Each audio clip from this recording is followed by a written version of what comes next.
Assalamualaikum warahmatullahi wabarakatuh.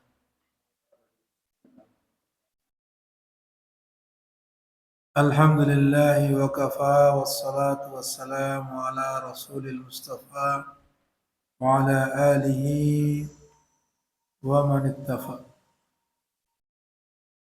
Amma ba'du fa inna astaqal hadisi kitabullah wa khairal hadi hadi Muhammadin sallallahu alaihi wasallam wa syarral umuri muhdasatuhā وكل محدثة بدعة وكل بدعة ضلالة وكل ضلالة في النار.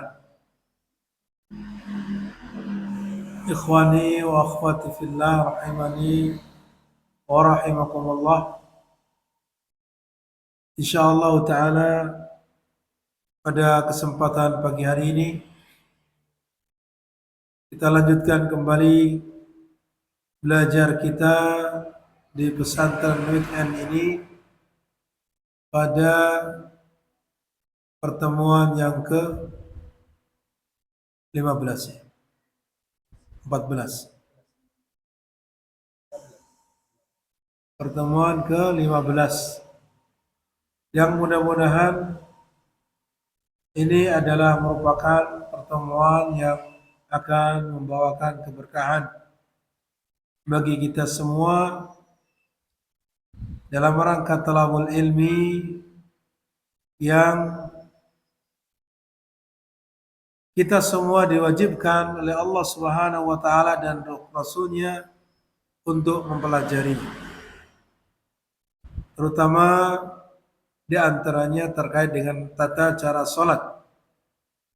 Terlebih lagi salat itu merupakan amal ibadah yang pertama kali akan dihisab dari suatu amalan hamba di antara para hamba Allah Subhanahu wa ta'ala.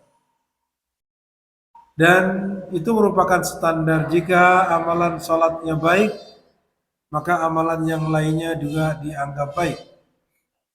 Jika salatnya rusak, maka amalan yang lainnya juga dianggap rusak. Oleh karena itu, mari kita perbaiki salat kita dari sisi kualitas.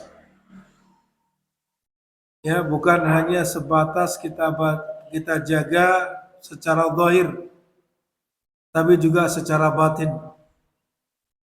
Secara batin yaitu dengan keikhlasan, kekhusyuan kepada Allah Subhanahu wa taala, dan secara zahir kita mengikuti petunjuk Rasulullah sallallahu alaihi wasallam. Pada pertemuan sebelumnya kita sampai pada pembahasan yaitu kaitannya dengan mengucapkan doa isti'adzah, kemudian basmalah. Ya, yang mana kita telah sampaikan doa atau bacaan isti'adzah meminta perlindungan kepada Allah Subhanahu wa taala ketika setelah membaca doa istiftah sebelum mengawali surat Al-Fatihah. Yaitu dengan mengucapkan, kemarin kita sebutkan ada 3 macam, di antaranya a'udzubillahi minasyaitonirrajim, aku berlindung kepada Allah dari setan yang terkutuk. Kemudian a'udzubillahi samiil alimi minasyaitonirrajim, aku berlindung kepada Allah yang maha mendengar lagi maha mengetahui dari setan yang terkutuk. Kemudian juga a'udzubillahi samil alimi minasyaitonir rajim min hamzihi wa nafthihi wa nafthihi, aku berlindung kepada Allah yang maha mendengar lagi maha mengetahui dari setan yang terkutuk, dari godaannya, kesombongannya, dan juga bisikan tercelanya. Ini kemarin tiga macam ta'awud sudah kita sebutkan semuanya. Mudah-mudahan kita menghafalnya. Sudah hafal insyaallah. A'udzubillahi minasyaitonirrajim, ini biasa sering diucapkan. Adapun berikutnya a'udzubillahi samiil alimi minasyaitonir rajim tambah as-sami' al-alim. Kemudian tambah a'udzubillahi samiil alimi minasyaitonir rajim min hamzihi wa nafthihi wa nafthihi. Lalu setelah itu sebelum membaca surat Al-Fatihah maka membaca basmalah. Membaca apa? Basmalah. Bismillahirrahmanirrahim. Ya, Bismillahirrahmanirrahim. Kemudian membaca surat Al-Fatihah. Dan ini tidak lain berdasarkan sabda Rasulullah SAW, la salata liman lam yaqra' bi Fatihatil kitab. Tidak sah salat seorang yang tidak membaca surat Al-Fatihah. Maka membaca surat Al-Fatihah ini adalah merupakan rukun salat. Seperti takbiratul ihram itu rukun salat, maka membaca surat Al-Fatihah juga termasuk rukun salat. Yang mana tidaklah sah salat tersebut yang dilakukan tanpa membaca surat Al-Fatihah. Itu demikian. Baik. Adapun selanjutnya silakan dibaca.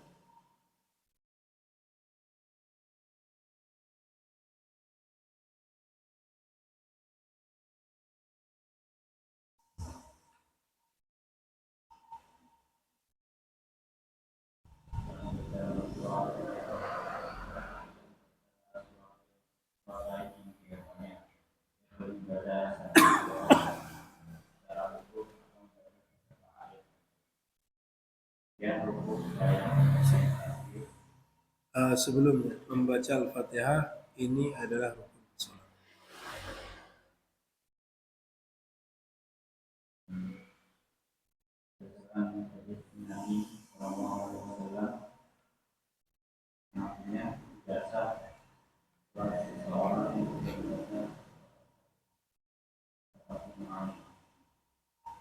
Membaca Al-Fatihah adalah rukun salat biasa, salat tanpa membaca. Juga dia membaca Al-Fatihah sebagai intinya dia perlu membaca ayat-ayat lain yang dihafalnya. Dan ternyata tidak ada satupun ayat yang dihafalnya, tidak ada yang membaca Allah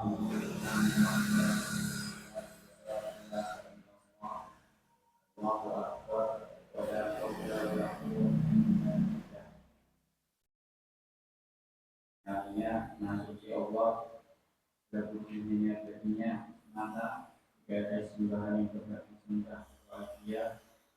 Maha Allah, tiada daya dan tiada upaya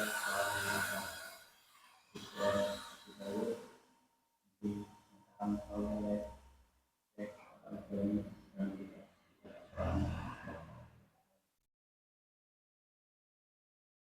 dia wajib segera belajar menghafal surat Al-Fatihah. Baik. Sebagaimana yang sebutkan tadi dalam sabda Rasulullah SAW bahwasanya tidak sah salat seseorang yang tidak membaca surat Al-Fatihah. Oleh karena itu baik imam, makmum ataupun yang salat sendirian, maka dia wajib setiap rakaatnya membaca surat Al-Fatihah supaya memenuhi apa yang disabdakan oleh Rasulullah Sallallahu Alaihi Wasallam tersebut. Nah, bagaimana barangkali ada yang bertanya kalau tidak hafal surat Al-Fatihah? Seperti orang yang baru masuk Islam atau seperti orang yang tinggal di daerah pedalaman. Mungkin dia muslim tapi tidak ada yang mengajari Al-Quran. Tidak pernah ada yang mengajari tata cara sholat. Sampai dia dewasa, sampai bahkan ada yang tua, tidak mampu membaca Al-Fatihah. Dan ini terjadi kalau mungkin itu orang ajam, orang yang bukan Arab, bahasanya bahasa bukan bahasa Arab, mungkin itu masih dibilang wajar karena mereka tidak ada yang mengajari. Dan agama Islam barangkali cenderung lebih tidak dia kenali secara utuh. Bahkan ajaran-ajarannya juga tidak pernah disampaikan kepadanya. Kalau ini terjadi bagi orang pedalaman yang jauh dari keramaian, jauh dari fasilitas, ya, untuk bisa mudah mendengarkan pengajian-pengajian, maka itu mungkin masih bisa dimaklumi. Akan tapi bukan berarti ya sampai di situ saja. Kewajibannya terus, kalau dia ingin bisa ya berusaha. Kalau dia ingin sholatnya benar ya harus berusaha belajar. Terutama perkara-perkara yang merupakan kewajiban dan juga rukun di dalam sholat. Nah ini yang jika demikian saja bisa terjadi pada orang-orang Arab, tentunya orang-orang Arab pedalaman, orang-orang yang mungkin jauh dari pendidikan, mereka masih ada di antara mereka yang tidak bisa membaca Al-Fatihah. Terlebih orang-orang ajam. Lalu bagaimana caranya? Karena tadi disebutkan tidak sah tanpa membaca surat Al-Fatihah. Maka apabila ia belum hafal surat Al-Fatihah, maka sebagai gantinya adalah dia boleh membaca ayat-ayat lain yang dihafalnya. Ayat yang lain biasa kalau yang sering dibaca bukan Al-Fatihah tapi Qul huwallahu ahad. Ya, atau Qul a'udzu birabbil falaq. Atau Qul a'udzu birabbin nas. Ya, itu pun mungkin belepotan, salah-salah. Maka ayat yang dihafal itulah yang dia baca. Ya, ketika dia memiliki ayat-ayat yang lain yang bisa dibaca, maka dibacanya. Yang dihafalnya. Sebagai ganti Al-Fatihah tadi. Sebagai ganti daripada surat Al-Fatihah yang dia tidak atau belum bisa menghafalnya atau membacanya. Lalu barangkali ada yang bertanya lagi, jika ternyata tidak sama sekali memiliki hafalan, Al-Ikhlas juga tidak, ya, dulu ketika sekolah TK senangnya main terus, begitu diajari Al-Ikhlas tidak hafal. Al-Asr yang biasanya untuk penutup mau pulang juga tidak hafal, atau mungkin mau buka karena datangnya terlambat terus. Begitu pulang sudah pulang duluan. Nah yang seperti ini khawatir nanti dia tidak bisa diterima sholatnya. Karena Al-Fatihah juga tidak, ayat-ayat yang lain juga tidak hafal. Lalu bagaimana solusinya? Maka para ulama menjelaskan bahwasanya dia boleh menggantinya dengan bacaan sebagaimana yang disebutkan. Di antaranya adalah ucapan subhanallah walhamdulillah wala ilaha illallah Allahu akbar wala haula wala quwwata illa billah. Subhanallah walhamdulillah wala ilaha illallah Allahu akbar wala haula wala quwwata illa billah. Ya. Ini sebagaimana hal ini disebutkan bahwa doa ini disebutkan dalam hadis yang dinyatakan sahih oleh Syekh Al-Albani dalam sifat salatnya. Sifat salat Nabi sallallahu alaihi wasallam dalam kitab. Artinya ketika ada orang yang belum mampu membaca Al-Fatihah atau belum mampu hafal, tidak pula memiliki hafalan ayat-ayat yang lain, maka dia boleh membaca zikir tadi, subhanallah walhamdulillah wala ilaha illallah Allahu akbar wala haula wala quwwata illa billah. Itu demikian. Maha suci Allah. Segala pujian hanya milik Allah semata. Dan tidak ada sembahan yang berhak disembah kecuali hanya Allah. Allah Maha Besar dan tidak ada daya, tidak ada kekuatan kecuali dari Allah Subhanahu wa taala. Itu demikian. Itu zikir yang dibaca bagi mereka-mereka yang sama sekali tidak memiliki hafalan Al-Qur'an. Tapi tentunya dia tetap berkewajiban belajar surat Al-Fatihah itu sendiri. Bersegera belajar surat Al-Fatihah itu sendiri jika surat Al-Fatihah saja belum hafal. Kemudian berikutnya, ikhwani wa akhwati wa fillah rahimani wa rahimakumullah, adalah membaca surat-surat selain Al-Fatihah. Silakan.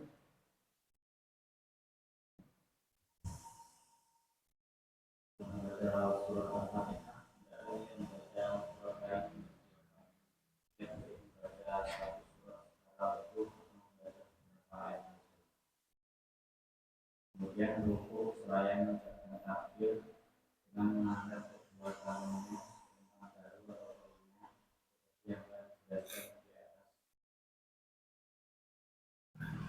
Jika ruku darah, dia meratakan tubuhnya dan merentangkan jari-jari tangannya serta menempatkannya sampai pada. Baik. Ini adalah yang dilakukan setelah membaca surat Al-Fatihah. Ya, yang dilakukan setelah membaca surat Al-Fatihah, yaitu di mana dia hendaknya membaca surat yang lain selain Al-Fatihah yang dihafalnya. Nah, ini tentunya sebagaimana firman Allah Ta'ala, faqra'u ma tayassara minal Qur'an. Bacalah yang mudah bagi kalian dari Al-Qur'an. Ya. Nah, ini boleh satu surat utuh ataupun beberapa ayat dari surat tersebut. Ya, tentunya yang selayaknya yang memiliki makna secara mudah difahami. Jangan sampai mengutus ayat pada pertengahan yang tidak dibolehkan. Seperti fawailul lil musallin. Nah, ini kalau wakaf di sini langsung ruku maka tidak boleh. Karena masih ada kelanjutannya, siapa yang celaka yang dimasukkan ke dalam neraka wail itu yang seperti apa? Tadi dikatakan wailun lil musallin, bagi orang-orang yang sholat. Nah, sholat yang dimaksud itu sholat yang seperti apa? Nah, ini butuh penjelasan berikutnya sehingga tidak boleh wakaf di tempat tersebut. Dan selanjutnya adalah membaca surat-surat yang dihafal, baik itu surat pendek, surat panjang, selama disesuaikan dengan keadaan dirinya dan juga keadaan makmumnya jika sebagai imam. Dikatakan di sini kemudian ruku seraya mengucapkan takbir Allahu Akbar. Ini berarti dari berdiri, posisi berdiri pindah ke ruku. Ya, ruku mengucapkan takbir Allahu Akbar. Dengan mengangkat kedua tangannya setentang bahu atau telinga. Ini juga sudah kita jelaskan sebelumnya, seperti takbiratul ihram, yaitu setentang bahu seperti ini atau daun telinga, ya, ibu jarinya lurus dengan daun telinga. Nah, itu begitu. Di antara cara ketika takbir. Ya, itu dengan mengangkat kedua tangannya setentang bahu dan atau daun telinga. Seperti yang telah dijelaskan di atas, maksudnya telah dijelaskan sebelumnya. Ketika ruku, hendaklah ia meratakan punggungnya. Dan juga merenggangkan jari jemarinya. Jadi ruku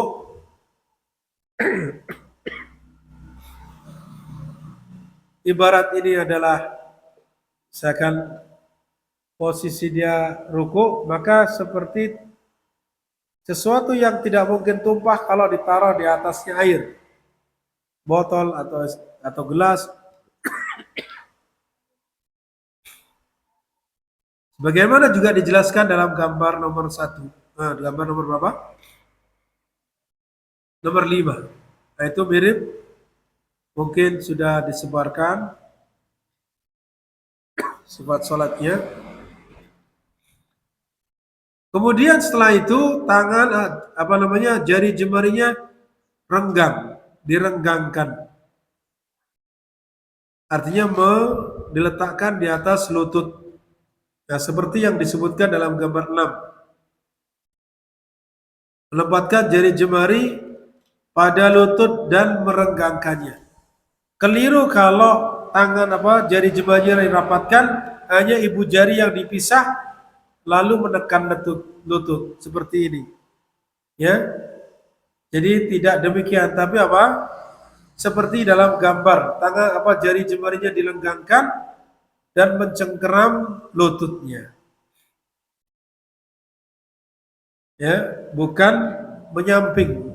Jari jemari tidak rapat lalu samping kanan, samping kiri, ibu jarinya ke dalam, tidak demikian.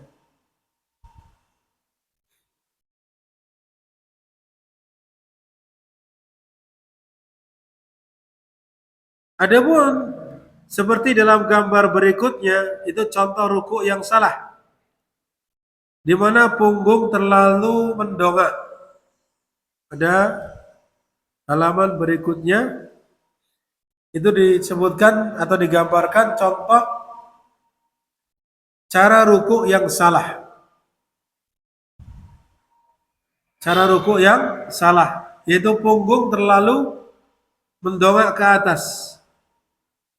Dan sebaliknya, cara ruku yang salah pula di bawahnya, di mana punggung terlalu runduk ke bawah. Nah, itu termasuk kesalahan. Oleh karena itu ruku itu persis posisi ya seperti siku 90 derajat. Dan posisi punggung lurus. Kepala juga tidak dihadapkan jauh dari tempat sujud, tapi ke arah tempat sujud. Sehingga antara punggung dan kepalanya lurus.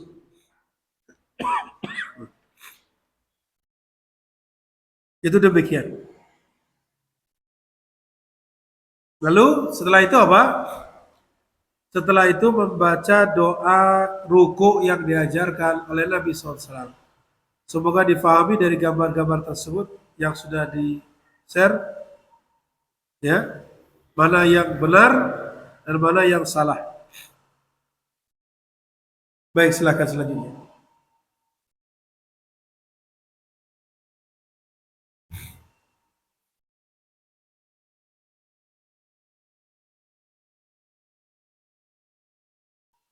Jalannya membaca doa ruku.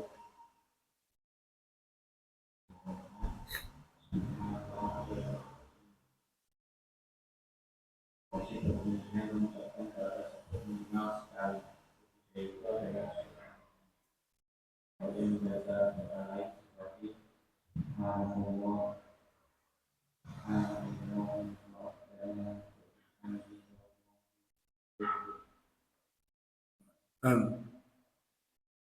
Tahu? membaca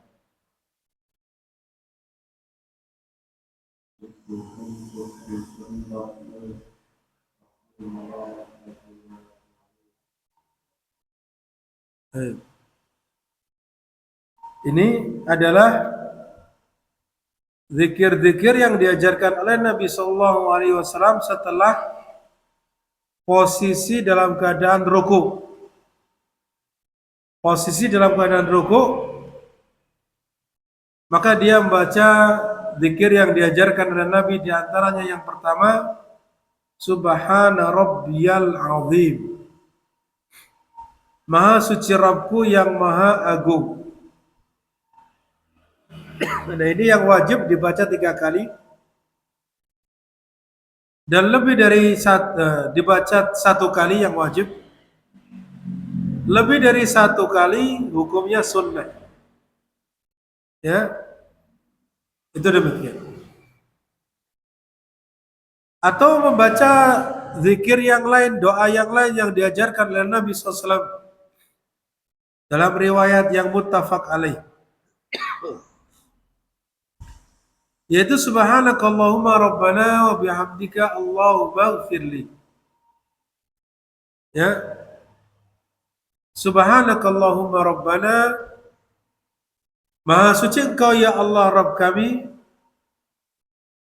dan memujimu, wa bihamdika, dan dengan pujian kepadamu, Allahumma ighfirli, ya Allah ampunilah aku. Ya. Ini zikir ketika ruku. Ditambah lagi boleh juga membaca subuhun kudusun Rabbul malaikatu warruhu. Maha suci engkau ya Allah dan maha luhur dari segala kekurangannya. Dari segala kekurangan dan hal-hal yang tidak layak bagi kebesaranmu.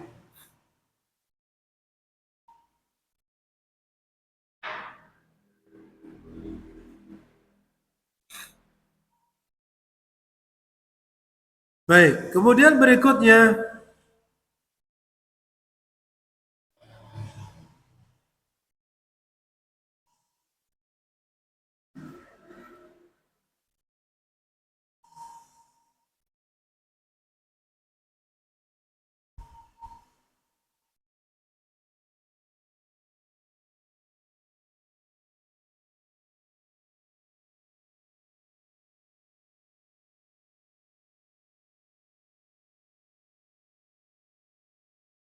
baik.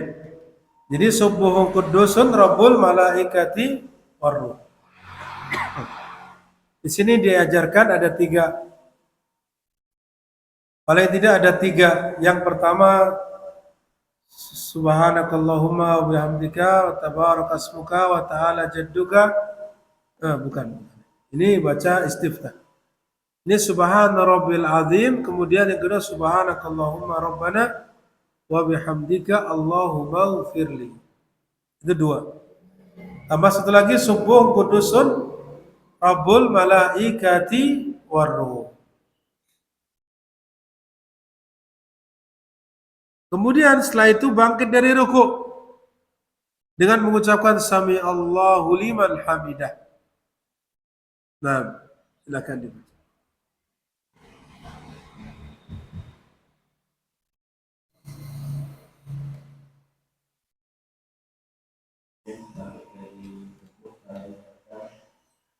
yang Allah menunjukkan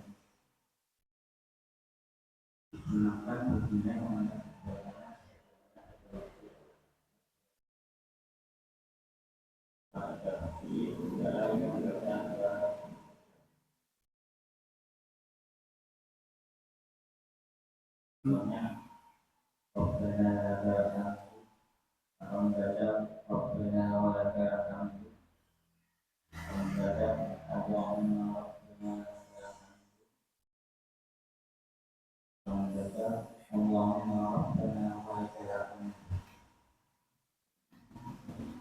Baik.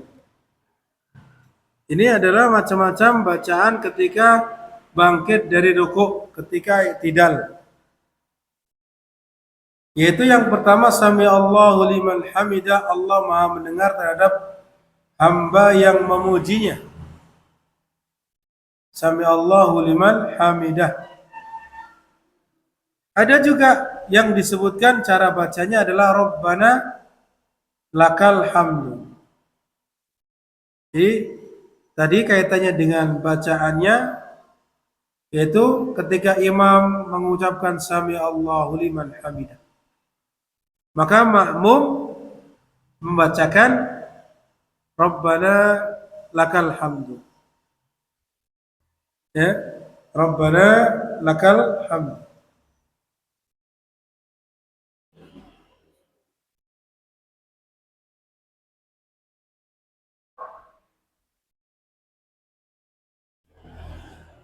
Setelah itu Ya, ada juga lafaz Allahumma Rabbana lakal hamdu. Dan yang terakhir Allahumma Rabbana walakal hamdu.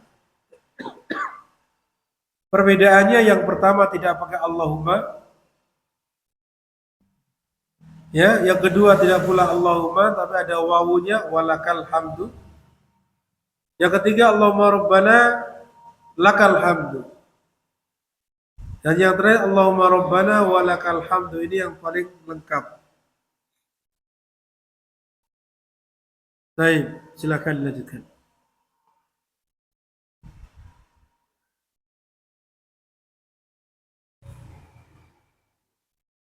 Nah, itu kesunahan membaca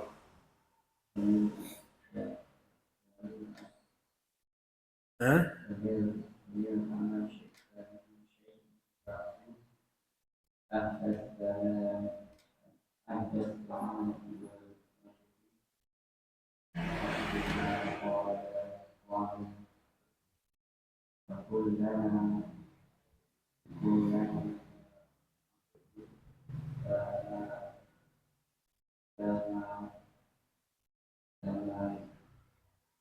La mani'a a'taita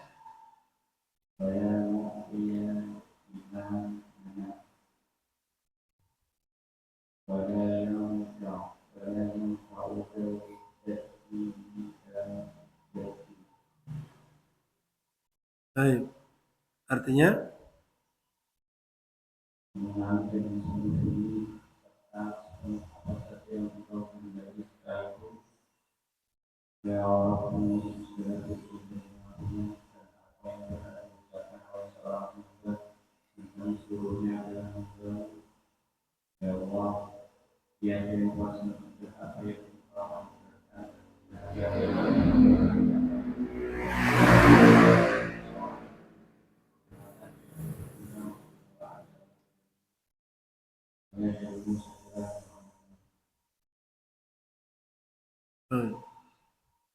sudah?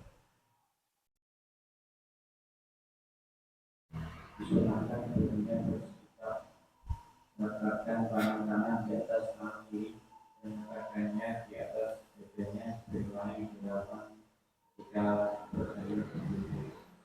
Baik.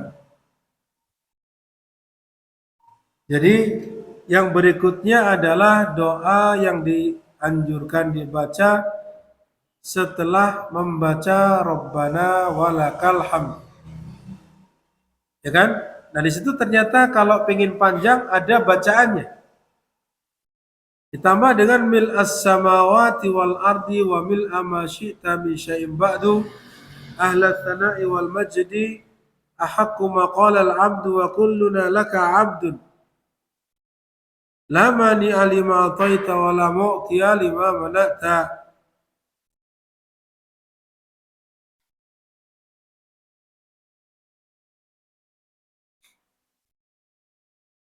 Ya, ini adalah bacaan yang dimana diajarkan oleh Nabi SAW setelah membaca Allahumma Rabbana walakal hamd. Makanya kalau kita ada perhatian imamnya agak panjang, maka barangkali membaca ini. Atau juga bisa dalam riwayat yang lain yang di sini disebutkan, yaitu dengan tambahan Allahumma Rabbana walakal hamdu ditambah dengan hamdan katsiran tayyiban mubarakan fi. Hamdan katsiran tayyiban mubarakan fihi. Ada demikian. Kalau ini bil as-samawati wal ardi wa bil ma syi'ta min syai'in ba'du ahla tsana'i ahaqqu ma qala ahla tsana'i wal majdi ahaqqu ma qala al-'abdu wa kulluna laka 'abdun la mani'a lima ataita wa la mu'tiya lima mana'ta wa la yanfa'u dzal jaddi minka. Ya. Diartikan sepenuh langit dan sepenuh bumi serta sepenuh apa yang engkau kehendaki selain itu, ya Rabb kami. Ya Rabb pemilik segala pujian dan pengagungan. Apa yang hendak diucapkan oleh seorang hamba dan kami seluruhnya adalah hamba-Mu. Ya Allah, tiada yang kuasa mencegah apa yang Engkau anugerahkan dan tiada yang dapat memberi apa yang Engkau cegah. Nah, ini perhatikan. Itu lafaz la mani'a lima ataita wa la mu'tiya lima manat. Sungguh bahwasanya apa? Allah tidak akan mencegah apa yang telah dicatatkan untuk atau dianugerahkan untuk seorang hamba, dan sebaliknya ya tiada yang dapat memberi apa yang kau cegah. Seorang tidak akan bisa mendapatkan apa yang dia inginkan jika Allah tidak menghendaki apa yang dia inginkan tersebut terwujud atau terjadi. Nah, itu demikian. Adapun kaitannya dengan hukum mengangkat, hukum apa? Ketika i'tidal sami Allahu liman hamidah,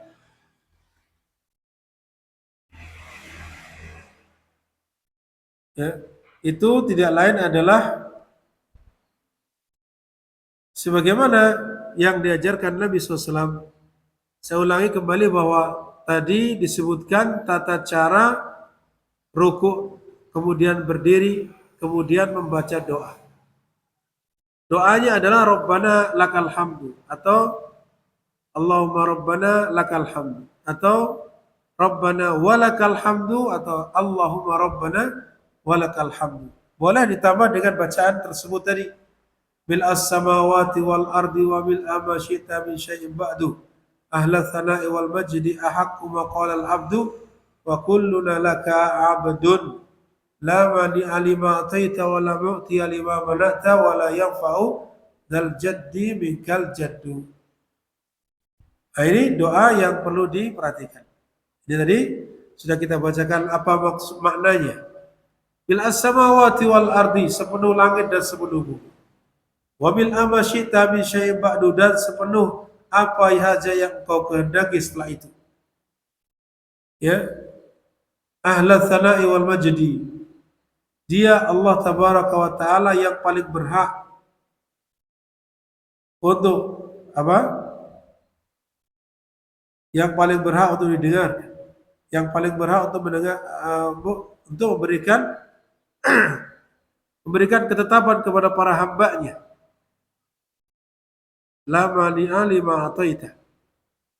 Sehingga apa yang Allah cegah seseorang itu tidak ditakdirkan tidak mendapatkan hal itu, walaupun banyak orang yang berusaha untuk memberikannya, maka tidak akan pernah dia dapatkan.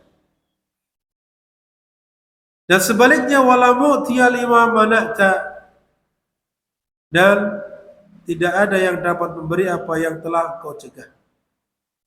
Wala yanfa'u dzal jaddi minkal jadd.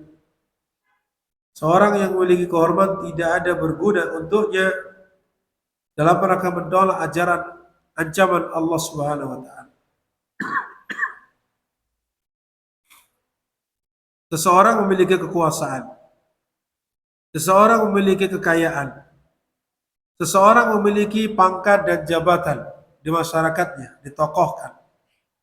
Maka hal itu di hadapan Allah tidaklah akan bermanfaat untuk dapat menghalangi ancaman Allah berupa siksaan di api neraka. Ya, yang dapat menghalangi adalah rahmat Allah yang diwujudkan dengan banyaknya amal soleh yang dilakukan oleh hamba tersebut. Nah, itu demikian. Atau tadi kita sebutkan di antara tambahan yang lain yang bisa dibaca ketika ruku, maksud saya ketika i'tidal, adalah setelah Allahumma Rabbana walakal hamdu hamdan katsiran tayyiban mubarakan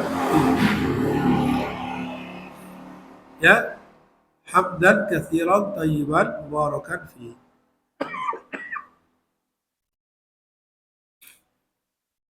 Nah, silakan.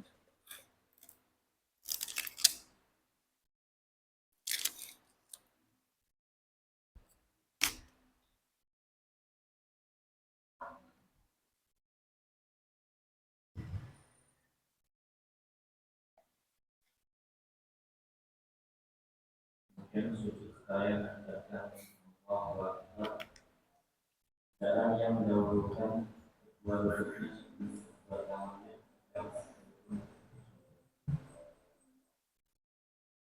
berdasarkan hadis Sa'id bin Mu'adz radhiyallahu anhu yang berkata, "Qala Rasulullah sallallahu alaihi wasallam Sajadah.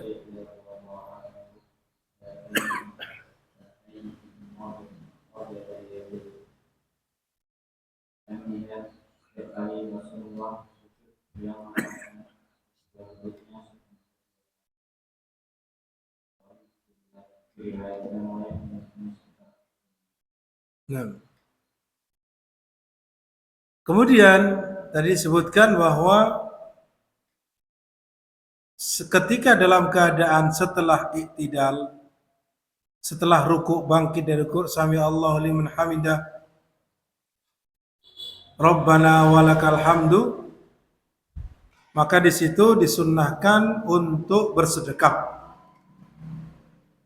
Jadi setelah iktidal, sami Allahu liman hamidah, maka saat itu disunnahkan untuk bersedekap, meletakkan tangan kanan di atas tangan kiri dan meletakkannya di dada, sebagaimana yang dilakukannya ketika sama seperti ketika sebelum ruku, ketika berdiri sebelum ruku. Karena ketika dalam keadaan sholat, ketika berdiri, ya bentuknya atau penampilannya adalah bersedekap. Seperti yang sudah disebutkan contoh gambarnya di awal-awal, ya pertama tangan kanan ditempelkan di telapak tangan kiri di atasnya, punggungnya. Kemudian yang kedua di pergelangan tangannya, dipegang seperti ini. Lalu ketiga di lengannya. Ini baik sebelum ruku atau setelah ruku. Itu sama seperti itu sebagaimana yang dijelaskan di sini. Ya, karena itu berdasarkan keumuman hadis Nabi SAW yang mana Rasulullah SAW memerintahkan supaya mengembalikan posisi sebagaimana sebelumnya. Ya, walaupun di sini dalam pendapat yang lain ada catatan kaki disebutkan menurut Syekh Al-Albani rahimahullah tidak disyariatkan bersedekap saat iktidal, cukup dengan meluruskannya saja. Ini pendapat beliau. Ya. Pendapat para ulama yang lain, maka dalam hal ini ya itu bagian dari sunnah Nabi Shallallahu Alaihi Wasallam, karena yang dimaksud sabda Nabi SAW mengembalikan posisi seperti sebelumnya, itu maksudnya posisi sebelum ketika dia sebelum ruku, ketika berdiri dalam keadaan ya sholat, bukan dalam keadaan sebelum sholat. Sehingga yang difahami dari hadis tersebut adalah yaitu dengan meletakkan kedua tangan di dada sebagaimana ketika berdiri sebelum ruku. Nah itu demikian. Adapun selanjutnya adalah kemudian sujud seraya mengucapkan takbir Allahu Akbar. Ini yang disebut dengan takbir intiqal, takbir untuk berpindah kepada ruku yang kepada rukun yang lain. Kalau tadi dari berdiri ke ruku itu takbir Allahu Akbar. Ini juga disebut takbir apa? Intiqal. Yaitu takbir berpindah dari rukun satu kepada rukun berikutnya. Nah, ini takbir intiqal untuk sujud. Dari berdiri ketika iktidal, kemudian sujud Allahu Akbar, Allah Maha Besar. Maka hendaknya dia ketika sujud meletakkan ya lutut terlebih dahulu daripada tangannya. Ya, dan itu yang sesuai dengan fitrah manusia. Di mana meletakkan yang lebih rendah dulu baru kemudian yang atas. Dan itulah yang oleh para ulama dikategorikan sebagai bentuk yang menyelisihi onta ketika turun untuk menderum. Karena memang dilarang untuk menyerupai onta ketika turun untuk sujud, kalau onta untuk menderum. Nah, maka yang seperti ini adalah sebagaimana sabda Rasulullah SAW tadi, itu disebutkan dalam hadis Wa'il ibn Hujr radhiyallahu anhu, beliau mengatakan, Ra'aitu Rasulullah SAW idza sajada wada'a rukbatai qabla yadayhi. Saya melihat Rasulullah SAW, kata Wa'il bin Hujr yang meriwayatkan di sini, ya, beliau meletakkan kedua lututnya sebelum kedua tangannya. Berarti lutut dulu baru kedua tangan. Nah, ini demikian. Ini sebagaimana hadis yang diriwayatkan oleh para penulis kitab Sunan.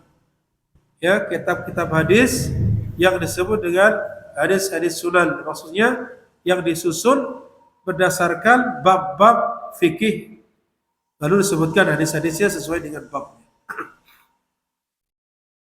Nah, di situ bisa dilihat pada gambar 7A.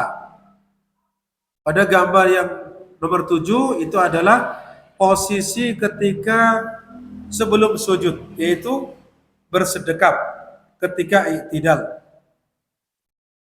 Lalu takbir turun untuk sujud dan tidak mengangkat kedua tangan. Pada saat ini setelah i'tidal, ya, turun sujud itu tidak mengangkat kedua tangan. Tidak mengangkat kedua tangan, karena mengangkat kedua tangan ketika takbir itu ada 4 tempat, 4 keadaan. Itu yang sering dilakukan oleh Rasulullah. Yaitu yang pertama ketika takbiratul ihram, kedua ketika apa? Ketika mau ruku, ya kan? Kemudian yang ketiga ketika bangkit dari ruku, sami Allahu liman hamidah, mengangkat kedua tangan.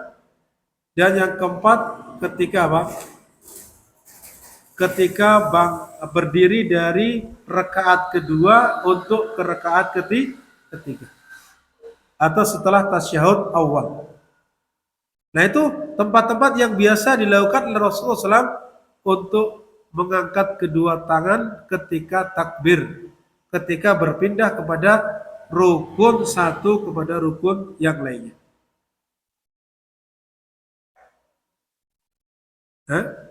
Nah, di situ dicontohkan tentang sujud dengan mendahulukan kedua lutut.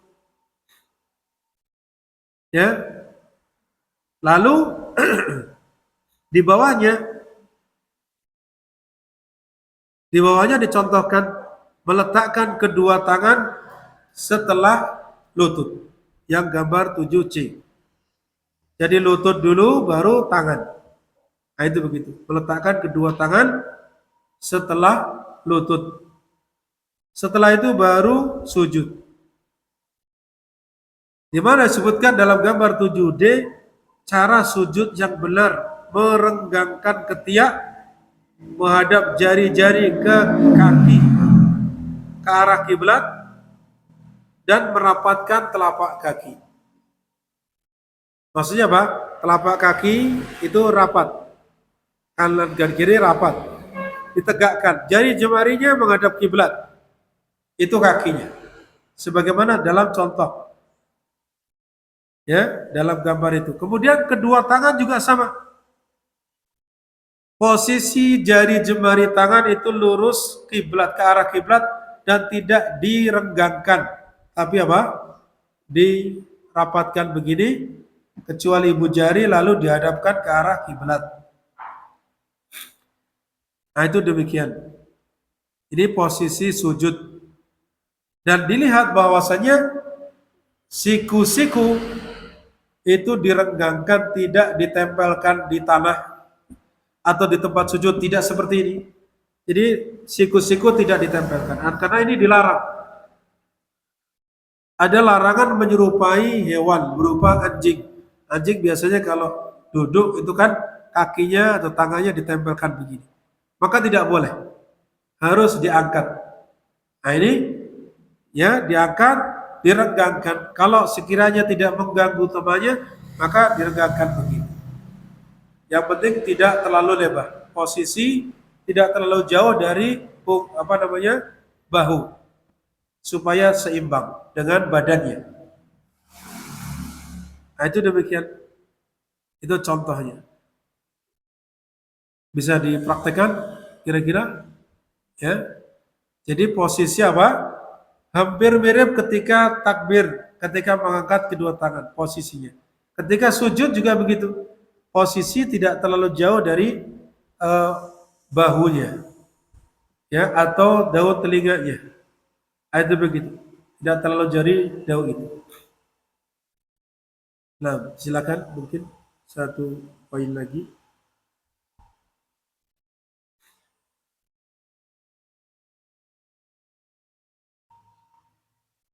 Dia sujud dengan dua tangannya, yaitu dua kakinya, dua lututnya, dua tangannya, dan pada jika berbeda melakukan satu dari anggota itu dari tempat sujudnya. Apabila ia tidak sanggup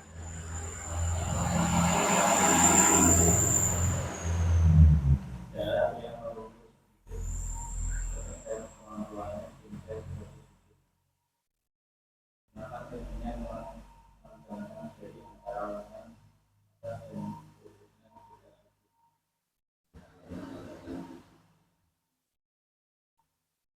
karena ya Rasulullah Shallallahu Alaihi Wasallam melihat ketika beliau sujud paling tidak menggantung orang. Nah, tadi ini sebagaimana yang sudah kita jelaskan sebagai tambahan bahwa hendaklah ketika sujud dia meletakkan anggota sujudnya yang jumlahnya 7 di tempat sujudnya. Pertama adalah, ya, anggota sujudnya adalah kedua kakinya. Kedua kaki. Lalu kedua lututnya. Lalu kedua tangannya. Tadi itu 6. Dan terakhir adalah kening berserta hidung. Itu dianggap 1. Ini anggota sujud. Kedua kaki maksudnya ujung jari, kedua lutut, kemudian kedua tangan, ya, kemudian kening. Maka hidung harus disertakan. Maka termasuk tidak memenuhi kewajiban ini ketika hidungnya tidak ditempelkan ke tempat sujud. Nah, itu demikian. Kemudian selanjutnya dalam keadaan sujud ini disunnahkan baginya merenggangkan jarak antara lengan atas dan rusuknya. Tulang rusuk, lengan atas di sini tidak boleh ditempelkan, tapi direnggangkan. Ya, sebagaimana tadi dalam gambar, dalam contoh. Baik laki-laki ataupun perempuan sama di sini. Tidak ada perbedaan cara sujud, cara ruku yang dicontohkan oleh Nabi Sallallahu Alaihi Wasallam. Karena Nabi tidak menjelaskan adanya perbedaan antara wanita dan laki-laki dalam masalah ruku ataupun sujudnya. Karena niscaya kalaupun ada perbedaan, Nabi akan menjelaskan. Ya, maka dalam hal ini tentunya kaum wanita juga mengikuti apa yang diajarkan oleh Nabi Sallallahu Alaihi Wasallam. Di antara alasannya adalah bahwa disebutkan dalam hadis Nabi itu kalau sujud terlihat ketiak putih ketiak Rasulullah SAW. Ya, di mana ketika beliau sujud, yaitu yang disebutkan dalam hadis muttafaqun alaih, kecuali jika mengganggu orang yang berada di sampingnya. Jadi ketika berjamaah, kalau terlalu renggang maka akan mengganggu jamaah yang berada di sisi. Lalu selanjutnya disunnahkan baginya merenggangkan jarak antara perut dan pahanya. Perut dan paha juga tidak boleh rapat. Oleh karena itu, sajadah biasanya itu yang normal ya panjang 120 atau 130 itu akan menjadikan seorang itu lebih sesuai dengan sunnah ini. Ya, kalau terlalu pepet seperti sajadah yang ukurannya 1 meter misalkan, maka itu akan membuat sujudnya tidak sempurna. Sehingga sujudnya seperti apa? Seperti nempel antara lutut dengan antara paha dengan apa? Dengan apa tadi? Perutnya. Itu akan nempel. Maka yang benar adalah direnggangkan, tidak ditempelkan. Kemudian selanjutnya adalah, nah tadi contohnya ada di gambar 7D tadi. Itu posisi paha dengan perut tidak menempel. Persis pahanya lurus ke atas. Ya, kemudian selanjutnya adalah disunahkan juga merenggangkan jarak antara kedua lututnya ketika sujud. Kedua lututnya itu tidak ditempelkan. Lutut tidak nempel, tapi diberikan jarak antara kedua lututnya. Yaitu tidak merapatkannya, berbeda dengan telapak kakinya yang harus dirapatkan. Demikianlah yang dilakukan oleh Rasulullah SAW dalam sujudnya, di mana beliau merapatkan tumitnya ketika sujud.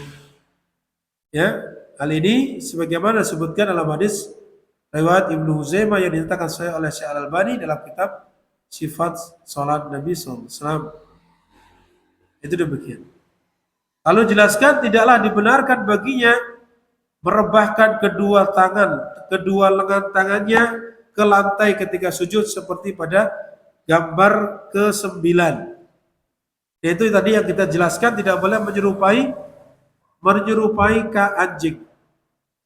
Ini sebagaimana sabda Rasulullah sallallahu alaihi wasallam, la yabsut ahadukum dhira'ihi imbisatal kalbi. Janganlah kalian merebahkan lengan tangan di lantai seperti anjing ketika sujud. Ya, kan tapi dalam hal ini dibolehkan menyandarkan lengannya ke paha bila kelelahan karena sujud yang terlalu lama. Seperti apa? Seperti dalam gambar 10. Dalam gambar 10 itu ya lutut kedua siku ditempelkan di paha. Itu tidak lain karena dalam keadaan kelelahan. Nah, itu demikian. Baik, ini cara yang sudah disebutkan, contoh gambar dalam keadaan sujud yang benar dan sujud yang tidak benar. Adapun gambar nomor 8 itu cara sujud orang yang sakit. Tadi juga dijelaskan bahwasanya bagi orang yang sakit tidak bisa sujud, maka dia boleh sujud dalam keadaan tidak menempelkan ke tempat sujud. Nah, itu begitu caranya. Baik, ini barangkali yang bisa kita jelaskan pada pertemuan hari ini. Mudah-mudahan bermanfaat dan semakin menjadikan kita lebih memahami bagaimana tata cara sholat yang diajarkan oleh Nabi Sallallahu Alaihi Wasallam. Demikian. Kita cukupkan sampai di sini. Wassallallahu ala nabiyina Muhammad wa ala alihi wa sahbihi ajma'in. Silakan saya kembalikan ke Anda.